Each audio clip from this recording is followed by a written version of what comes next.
Chers auditeurs, mon nom c'est Madame Blé Angeline. Je vous parle depuis Londres.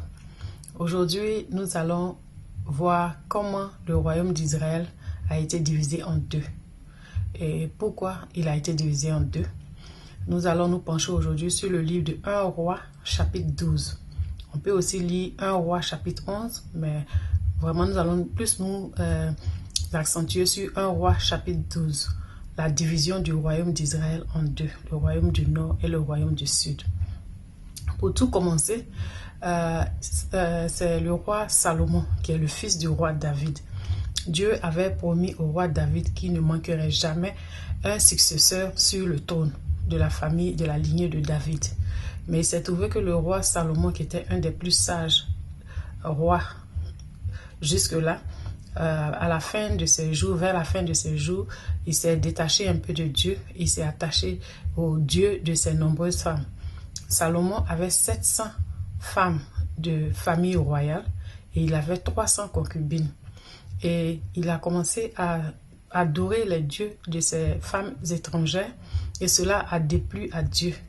Donc Dieu a décidé d'arracher le royaume de la main de Salomon et de garder par égard à David. Dieu a décidé de garder juste 2 tribus à la famille de David et les 10 autres tribus à quelqu'un d'autre. Et c'est ce que nous allons voir ce soir. Donc, il y a un jeune homme qui s'appelait Jéroboam. Et Jéroboam, il était vraiment talentueux. Il travaillait bien. Il a travaillé dans la construction du temple de Dieu et de la maison. C'est un des grands, je ne sais pas si il faut dire architecte, mais il a beaucoup travaillé pour Salomon. Et Salomon a vu tous ses talents. Salomon a établi Jéroboam sur la maison de Joseph pour qu'il soit intendant de tout ce qui se passait sur la maison de Joseph.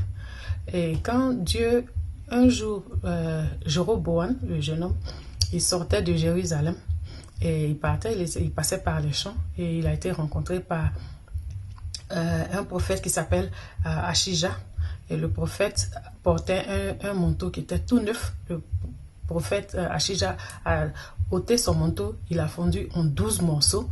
Il a demandé à Jéroboam, qui était le serviteur de Salomon, de prendre pour lui 10 morceaux. Et Jéroboam a pris les 10 morceaux.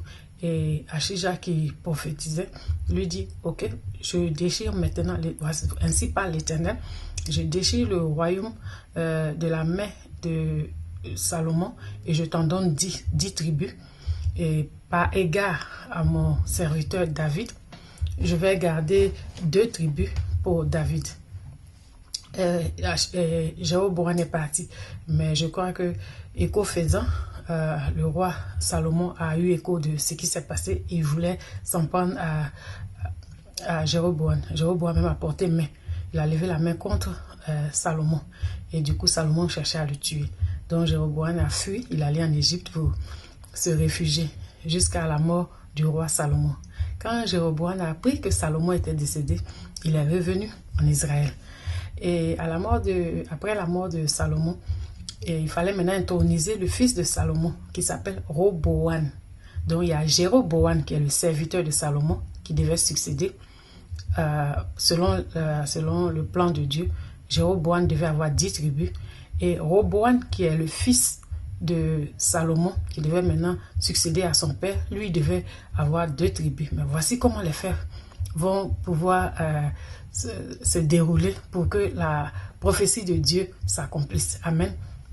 Donc, Roboam, le nouveau roi qu'on vient d'introniser, il reçoit les responsables des différentes tribus et les anciens et tout ça, et le peuple, les représentants du peuple qui lui disent, qui font leur doléance.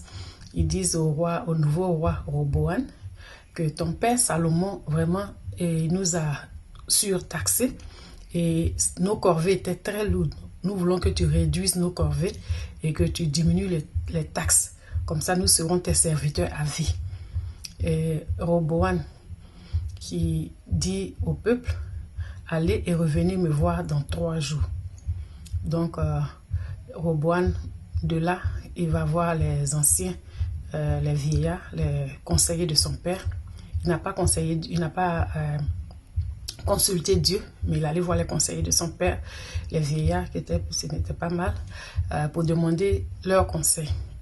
Et les vieillards lui disent, effectivement, si tu écoutes le peuple et que tu allèges leurs tâches et tu diminues les taxes, ils vont te servir. Effectivement, ton royaume sera solidifié. Et Roboam va demander à ses amis qui avaient à peu près 40 ans, c'est les jeunes gens avec qui il a grandi, il va leur demander conseil aussi, que voici ce que le peuple veut. Il veut que j'allège leurs tâches et que je réduise les taxes. Et les jeunes gens lui disent, non, non, non, non, non. Va et réponds-leur. Dis-leur que tu vas augmenter les taxes et tu vas encore rendre leur charge difficile. Le travail, tu vas le rendre encore plus dur. Donc, Roboam n'a pas écouté le conseil des vieillards. Il retourne vers le peuple 3 jours après. Nous savons tous déjà que le livre de Proverbes a été écrit par le roi Salomon et il était vraiment sage.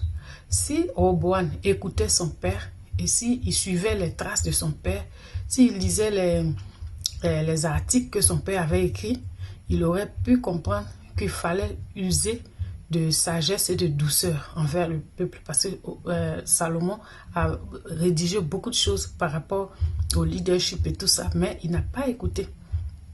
Donc, il a reçu le peuple le 3e jour et il leur dit, mon père,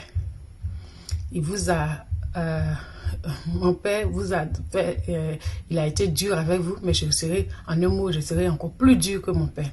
Il a dit, mon père vous a chicoté avec des cordes, mais moi je vais vous chicoter avec des scorpions. Et mon petit doigt, il est plus lourd plus fort que les reins de mon père. Pour dire que mon père, il s'est même amusé avec vous. Ce que vous trouvez qui est dur, moi je vais rendre votre vie encore plus difficile. Et donc le peuple s'est dit, quelle est notre part d'héritage avec le fils d'Isaïe, avec David, que David même s'occupe de sa propre maison. Parce que c'est les taxes de toutes ces tribus qu'on prenait pour entretenir la vie luxueuse du roi. Donc maintenant, si les 10 tribus décident de ne plus participer aux impôts, de ne plus contribuer aux impôts, du coup, la vie du roi ne sera pas facile. Donc, ils se sont retirés. Et ils se sont fâchés, ils ont dit que, bon, eux, ils ne sont plus sous la royauté de Roboam, fils de Salomon. Donc, ils ont cherché un représentant, ils sont allés, parce que tout le monde avait déjà appris la rumeur par rapport à Jéroboam, le serviteur de Salomon. Donc, ils sont allés chercher Jéroboam pour l'établir chef sur eux. Et quand le roi a demandé à